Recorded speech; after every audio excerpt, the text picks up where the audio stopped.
Errol Spence scared the fight out of Terence Crawford. Why they will never face off. Alright, y'all. So it's kind of seeming like Errol Spence Jr.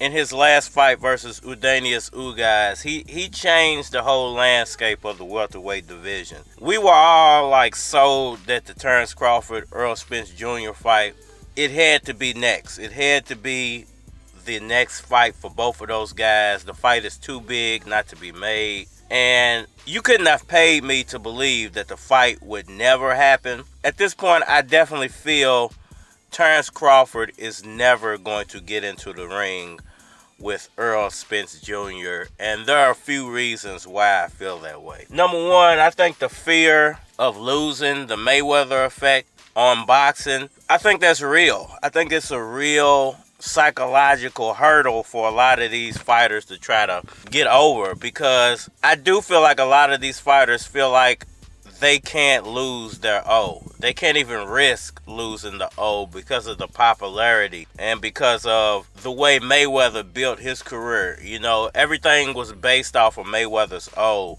And it seems like this generation of boxers, they want to be the next Floyd Mayweather. Nobody seems to want to be the next Manny Pacquiao or the next Muhammad Ali. Because the first thing you hear, even from boxing fans, which I think is crazy, the first thing you hear from fighters when it comes to having tough fights and putting on great shows, being in those warrior-style fights, is they don't want to be an old man that can't function. And, you know, in a sport like boxing, you have to take things with a grain of salt, because this is a violent sport. This is a sport to where you usually don't have longevity within the later years in your career.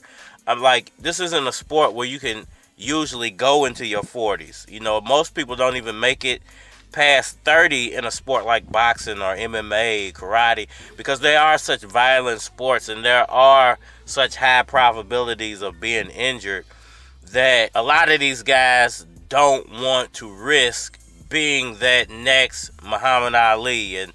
And you know, it's crazy because nobody and no doctor can seriously point at boxing as the reason why Muhammad Ali ended up the way he did. But I think a lot of people want to believe that because it makes the story seem believable. If you believe that Ali ended up the way he did because of the sport of boxing, then it makes the story that much more dramatic. It makes the story that more impactful. It makes the story seem that much more believable. And now people can use that as an excuse. You know, when people look at Manny Pacquiao, and when you talk about Manny Pacquiao coming back to the sport, the first thing they say is, well, he's going to get hurt permanently. This is a man who's been boxing since he was like 16 years old. The man's in his mid-40s. You know, that's over 20 years worth of boxing. If something terrible was going to happen to him in a boxing ring, I think it would have happened to him while he was an amateur and around 100 pounds, and people could have taken advantage of that. But now as a professional boxer, you're over 20 years into the sport. You've been in every type of fight that you could imagine. You've had every type of boxing injury that you could imagine besides blowing your knee out when it comes to Manny Pacquiao. I mean, he's had some of the worst cuts you've ever seen. He's been head-butted. He's been elbowed. He's been body slammed across the ring. I mean, you've seen it all when it comes to Manny Pacquiao. But for some reason, it's like the new generation of fighters, they don't want to put themselves through that. You know, getting the money and having that is better to them than having great fights and a legendary career.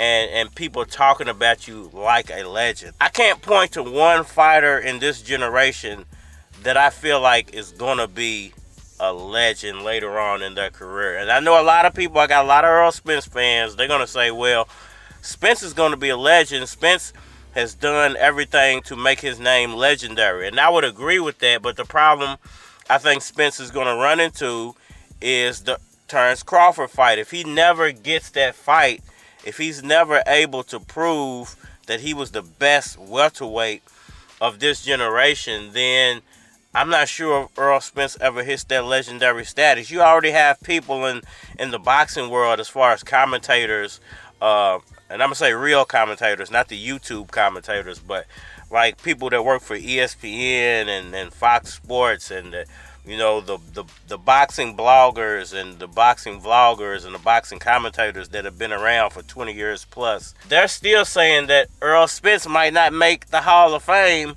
but somehow Terence Crawford makes the Hall of Fame. It's almost like they want Terence Crawford's name elevated, and I don't understand it. I don't understand what he did in his career to, in those people's mind, put him a notch above Errol Spence, other than what he did at 140, becoming undisputed. But I don't see how you can talk so highly about Terence Crawford and guys like Charlo are still fighting to be popular within the sport, and he's undisputed. It's crazy to me to even think about that. Like, Charlo isn't popular within the sport of boxing, but he's the undisputed champion. Now, if that was Canelo Alvarez, everybody in the boxing world would be saying Charlo's name. But for some reason, it's like he doesn't get the praise for being one of the greatest boxers out there. He's just another good name out there. And even when people, some of those commentators compare him to Terence Crawford, they truly in their mind believe that Crawford beats this guy. And it's crazy because Terence Crawford, I think, refuses to fight better competition because he wants that Hall of Fame status. He wants people to believe that he's a great fighter, but you've never seen Terence Crawford in a war. You've never seen Errol Spence in a knockout, drag-out fight. That Errol Spence to a lesser extent, because I do feel like his resume is better than Crawford's. But I think it applies to this whole generation of boxing when it comes to these seriously tough fights. And to go back to where I started at, the Udanius Ugas fight, Errol Spence put a beating on Udanius Ugas, but it was all one-sided. So you can't even say that the Ugas fight was like a legendary fight. It was just another fight where Errol Spence was able to put a beat down on his opponent. And I think that scared Terence Crawford to where he's like, I can't risk the rest of my career, and I can't risk my Hall of Fame status, and I can't risk being an old beat-up fighter and lose to Errol Spence Jr. If I lose to Errol Spence Jr., I'm going to become all those things that fighters are not remembered for today. Now, fighters in the past, they could lose a fight, and even though they lost the fight, they were remembered even more for losing the fight because the fight was so good, and they probably had a rematch and came back and avenged the loss. But nowadays, with the Mayweather effect, you cannot have a loss on your record and be relevant in the boxing world. And I don't know if that's just, a problem of these fighters' confidence. Is that a problem of, promoters don't want to pay you unless you're undefeated? Or is that a problem of fear? Is it just straight fear of not wanting to be the old beat-up fighter in their 40s and 50s and 60s? Is it a fear of my fans won't love me anymore if I take a loss? If my fans won't love me and they won't view me the same if I lose to my biggest rival. It's almost like rivalries don't even matter. It's crazy, man, because to go back to Charlo once again, you would think that Charlo would be a lot more popular than he is right now, being undisputed. And it almost kind of scares me in a way, because it's like, damn, if Errol Spence does actually become undisputed and he goes through Terence Crawford to get there, are people going to still give Errol Spence his full credit for what he accomplished? Because they're definitely not giving Charlo full credit for what he accomplished. And I'm not sure, I hate to turn it into a race thing, but I'm not sure if it's because he's a black fighter and black fighters seem to have this attitude or this persona that they project onto the world, that tougher, harder than life, I grew up hard type of persona, and now I'm rich. It's crazy, man. Or is it that, the boxing world don't want to promote you within the boxing world unless you can show that you can have a Floyd Mayweather style career, that your career can span, you know, over 20 years without taking a loss. And, you know, unless you want to be remembered as one of the greatest cherry pickers in the world, I would advise these young fighters to stop going about their careers in that way, because it's not only hurting the sport, it's keeping fighters from wanting to fight each other. It's bringing up new excuses for why the greatest fights don't have to be made, and it's leaving fight fans wanting something better, a better product, and looking toward MMA as that answer. And, you know, it's crazy because what role is MMA playing in the downfall of boxing? I heard Dana White is going to enter the boxing space as a promoter. I don't know if he can fix it, and I don't know if the fighters actually want this to be fixed, if they want it to change. Y'all let me know what y'all think about that down in the comment section below. Is the fear of being an old, worn-out fighter or taking a loss what's keeping the greatest fights from actually happening? Is Terence Crawford truly scared of Errol Spence Jr.? Hit that like button for me, share, subscribe. Holler at me on all social media platforms, Facebook, Instagram, YouTube, Twitter.